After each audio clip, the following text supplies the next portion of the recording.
Right guys, Golf R32 engine timing clutch removal, I suppose. Right, so let's see this. Right, so first thing, if you're replacing the chain, the finished product should look like this. So this guy, if you can see, I've got a wee mark here.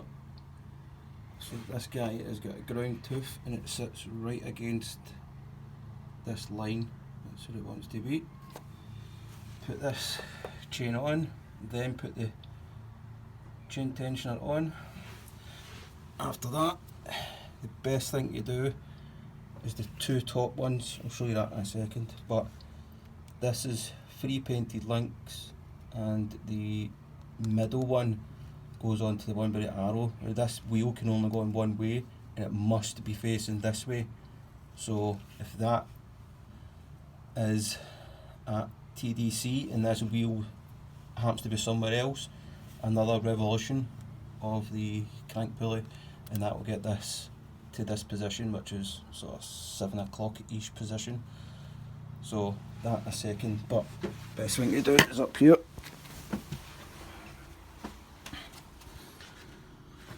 So quite hard to see, but get these two on. Make sure this is pulled all the way back. Put the chain on and you'll see the link here. That link must be just to just over this side, and then the other one you just pull this back as well, and the painted link should be the middle of this, if you can see that. So if that sits there, then you're bang on. Leave the chain tensioner off, then install this wheel. And a trick might be to leave this rail until last. If it's quite tight, it can sometimes be quite fiddly between this rail and that bottom wheel. Now remember, these 1, 2, 3 bolts are top to heel bolts. These must be replaced if you'd undone them, and you torque them up to 16 Newton meters plus 90 degrees. And the way to get the 90 degrees is just mark the bolt with a 12 o'clock arrow pointing up, and then just rotate it 90 degrees. Once you've torqued it, put a little T, so finish this line here, that's torqued, and the same with the bottom one. The cam bar needs to be in. Your bottom here has to be at TDC, which is quite difficult to see. You'll see here, you've got an arrow here, little dimple on the block, and then a little dimple on the wheel, and that's just sitting. Mine's is a wee bit off now, but that's fine, don't worry about that. I'll show you why that is in a second. So make sure that's there, that's TDC for piston 1. So you see here you have a little bit of slack. If I was to hold this, you see I don't get much slack, but what I'm going to do is I'm going to build these casings up, put it back together, and then I'll show you what it should look like when it's all complete. Remember, and when you're in here, all these surfaces should be clear and free of any sealant that was on them. Get it all away and watch in here.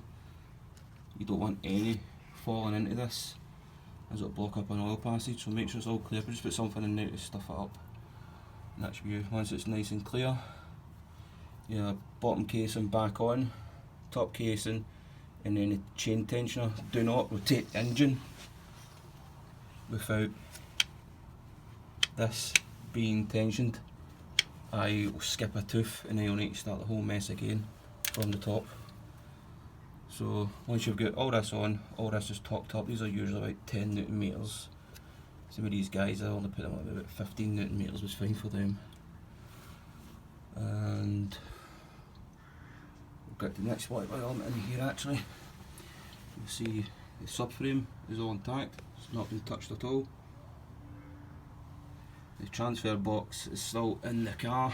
You can pull it back, angle it up, and then that'll let the gearbox come out. It is a bit tricky.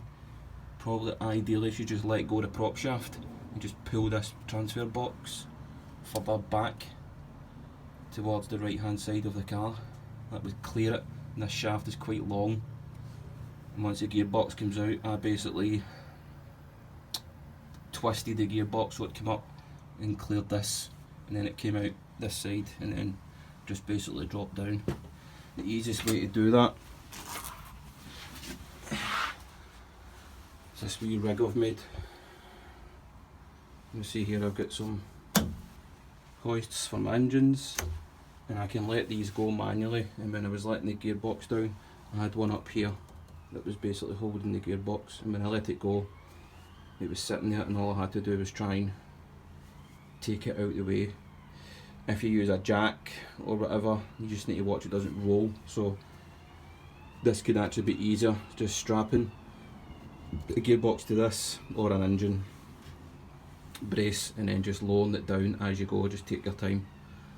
So I'm going to put this timing back together and I'll show you the next stage and show you what you're looking for. So just remember from here, chain link, the starting rivet is here, and then the middle will end up there.